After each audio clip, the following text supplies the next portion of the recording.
Oi pessoal, hoje eu estou aqui com a Maria Cristina Teles, psicóloga, para a gente falar um pouquinho sobre o autismo, esclarecer algumas dúvidas.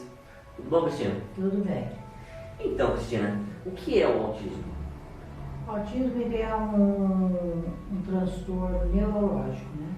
Ele é genético e são desordens no cérebro, né?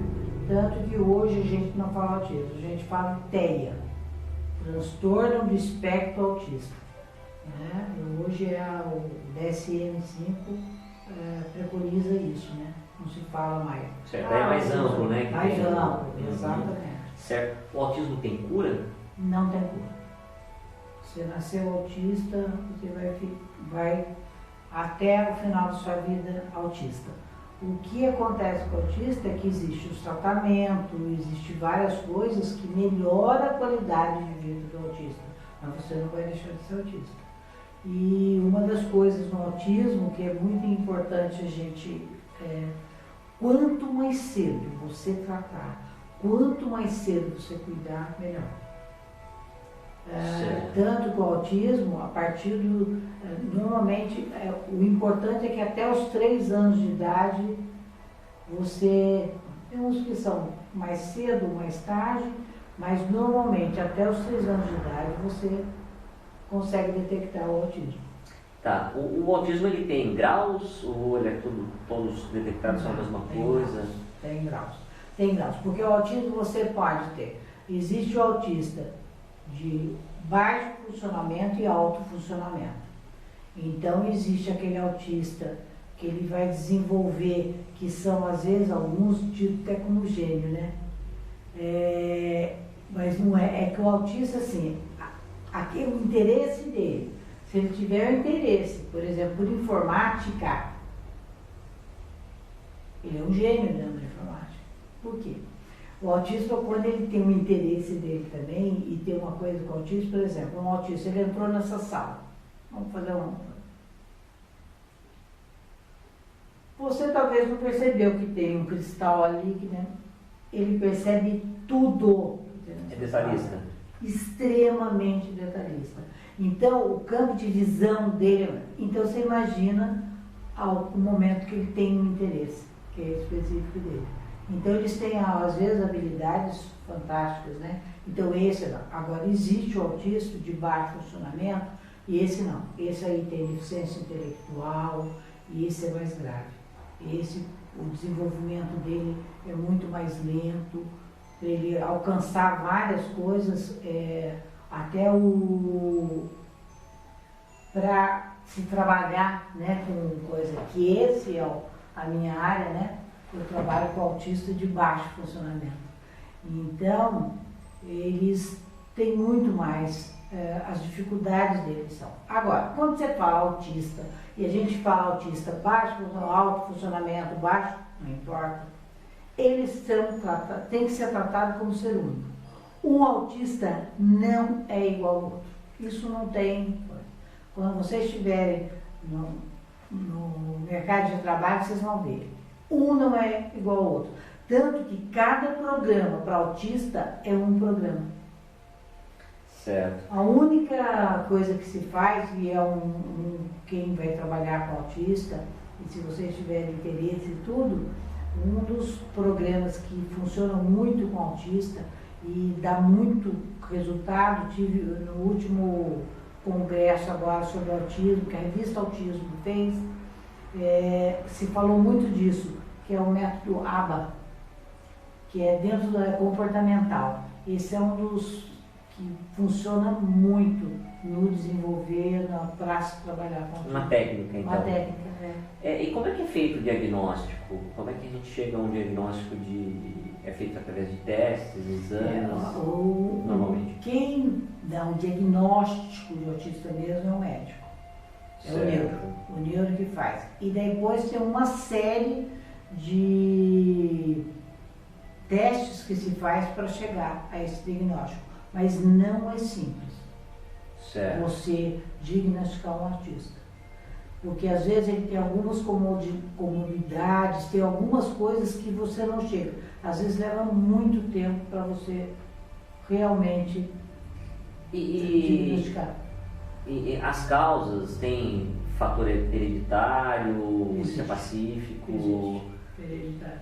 Agora, existem algumas coisas também que hoje já se sabe que não. Durante muitos anos se achava que eram as vacinas. Isso não, isso já foi caído por terra que não. As desordens, elas são hereditárias, são genéticas, são neurológicas, entendeu? Certo. O sexo interfere? Quer dizer, os meninos têm mais, as meninas têm mais? Interfere. A incidência é maior em meninos, tá, do que em meninas. Isso certo. Como é que funciona o aprendizado quando se chega numa situação de constatação do autismo, né? Como é que funciona o sistema de aprendizado da criança? Se ela for de alto rendimento, né? Acho que é isso que se chama. Normalmente, e assim, não é. Até a de alto rendimento, às vezes, ela passa por uma escola especial. Por causa do comportamento. Porque eles têm problema de comunicação, de interação. Então, pequenos, às vezes, eles não aceitam a escola comum, porque assim, eles têm uma forma muito única de se movimentar de tudo. Então, assim, vamos partir do princípio do autista que é hipersensível. Ele não aceita o toque. Certo. Você não pode encostar nele que ele reage. Então, e ele é muito detalhista, então ele assim, ele tem muitas manias. Então, se ele senta aqui, ele sempre vai sentar, você não pode mexer. Se você mexer aqui, ele vai ter reações emocionais, que ele sai daquela calma e grita e quebra. Por quê? Mas não é é que algo aconteceu e você não percebeu. É uma sensibilidade só dele? Só dele.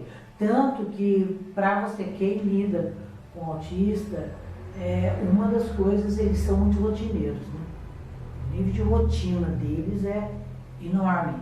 O deficiente intelectual também, que não também é rotineiro, o frágil também é rotineiro, eles são. Mas o autista é marcante. Tanto que se ele chegar, todo dia ele vem nessa minha sala, todo dia ele está aqui. Mas um dia ele chega aqui, eu não percebi.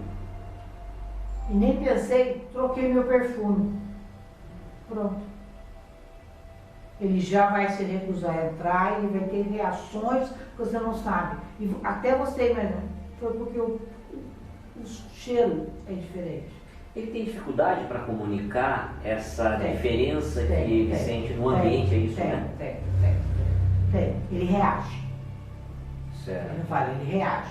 Quando eles estão de alto funcionamento, não, de alto funcionamento. Quando ele chega numa idade que ele já está 10, 12 anos, que ele fala. Certo. Tá? Ele até consegue falar, mas o de baixo funcionamento não. Ele só vai reagir. E no ambiente familiar, como é que um pai ou uma mãe, né, podem ajudar o seu filho autista? Um pai e uma mãe. Esse pai e essa mãe tem que ter muita paciência, ter muita percepção de filho. Ontem eu estava falando com uma mãe que, com essa história da pandemia, você imagina eles, para entender esse de baixo funcionamento, para ele entender por que ele não pode sair, que ele não pode andar, que ele não pode ir. Então ele está tendo todas as reações. Ele já chorou muito, ele já andou, ele já fez de tudo. E ontem a mãe estava falando, até a médica dele quis até mudar a medicação, ele reagiu à medicação, não deu certo. Agora, uma mãe e um pai desse, ele tem que estar atento a tudo isso. Tem que desenvolver uma sensibilidade. Nossa, é uma sensibilidade e via de regra, os pais que eu trabalho, o nível de sensibilidade deles é muito alto. Lógico que eles passam pela primeira fase, que é o luto, né?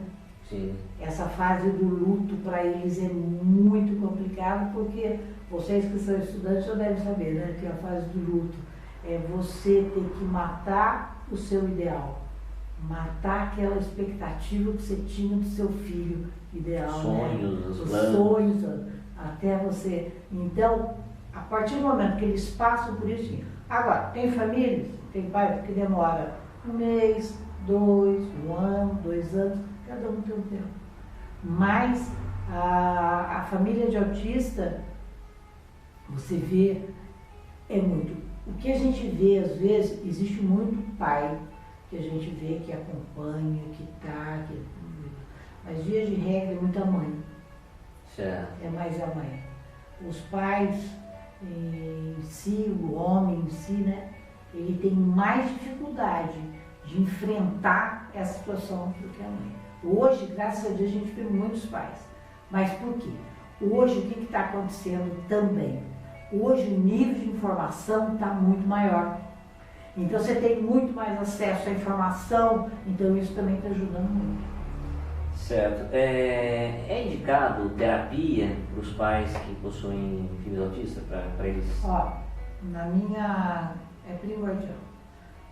Todo pai precisa ter a parte de orientação. Tá? E até muitos, a própria psicoterapia individual, uma psicoterapia, tem muitos que fazem psicoterapia de casal, porque altera muito. Afeta todo o ambiente familiar, o sistema familiar. Afeta. Certo. Bem, Cristiana, eu acho que você ajudou bastante a gente, aos pais que estiverem assistindo o vídeo, né? Agradeço a sua ajuda, o seu esclarecimento, né? E espero que a gente tenha atingido o objetivo, que é esclarecer os pais de crianças com transtorno de espectro autista. E eu agradeço muito de estar aqui falando, gentilmente aceitei, porque eu gosto muito do Adriano, entendeu? Então, o que ele me pedisse eu ia fazer, e também de estar passando para o estudante, porque é tão importante esse contato, essa visão de um profissional já, né, tá conversando, tá falando, e eu estou à disposição aqui para outros momentos que forem necessários. Obrigadão, até a próxima. Acho que